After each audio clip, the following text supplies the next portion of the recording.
జిల్లాలో ఏ ఒక్కటి కూడా వెనుకకు తిరగకండి. చిన్నది ఏదైనా ఎట్లాగో సార్ మెజార్టీతోనే గెలిపిస్తలే సార్ని చూశాను మీరు గిన అక్కడిక్కడ ఏమన్నా పెళ్ళిళ్ళకు పేరంటాలకు దావతులకు లేకపోతే రాయచూరు పోయేద్దామని ఆ పక్క గిన పోతురు అనుకోండి, అన్నీ పక్కన పెట్టు. వాల్మీకి బోయల్ని ఆదుకునే బాధ్యత మాది.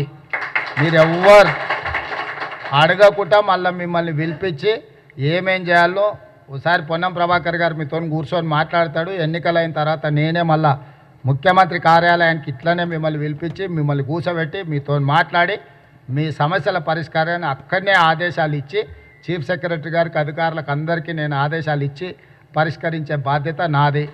బోయలు నమ్మితే ప్రాణమైన ఇస్తారు, నాకు తెలుసు. గద్వాల కోటను కంచేసి కాపాడిందే మా బోయోళ్ళు, అవునా కాదా?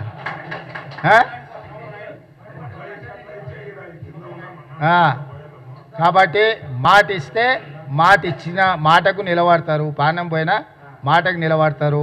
మన ముఖ్యంగా నడిగడ్డ బోయోళ్ళు అంటే మాట మనుషులు. మరి మీరందరూ నాకు మాట ఇస్తురా లేదా 2 సీట్లు గెలిపిస్తామని ఇస్తురు కదా. ఇంకా మరి మీ మాట మీద నమ్మకంతో వాళ్ళిద్దరిని మీకు అప్పచెప్తున్న మల్లురవి గారిని, అదేవిధంగా వంశీచంద్ర రెడ్డి గారిని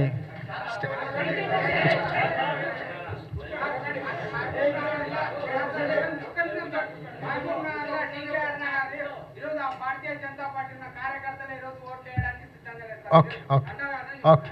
సో ఇవాళ మీ ఇద్దరికి బాధ్యత, ఎందుకంటే రాష్ట్రం అంతా నేను తిరిగే పని ఉన్నది. మీకు తెలుసు నేను కొంత సమయం ఎక్కువ ఇవ్వలేను. ఇప్పుడు అన్ని దగ్గరలో నన్నే రమ్మంటారు, మీకు తెలుసు కదా. పోకపోతే ఏమంటారు, సార్కు ఆయన జిల్లా మీదనే ప్రేమ ఎక్కువ ఉన్నది, వాళ్ళు పట్టించుకుంటలేరు అనే ప్రమాదం ఉంటుంది.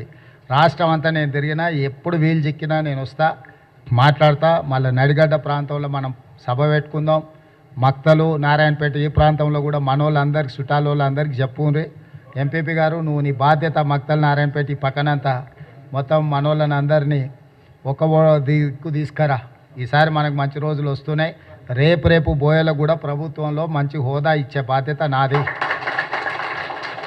కేసీఆర్ లాగా మాటలు చెప్పి మోసం చేసేది మన దగ్గర లేదు. ఇలా కష్టపడ్డ వాళ్ళందరికీ మనం ఏదో ఒక బాధ్యత పదవి ఇచ్చుకుంటూనే వస్తున్నాం. మీరు చూసిండ్రు కదా. రేపైనా బోయలు కాంగ్రెస్కి అండగా నిలబడండి.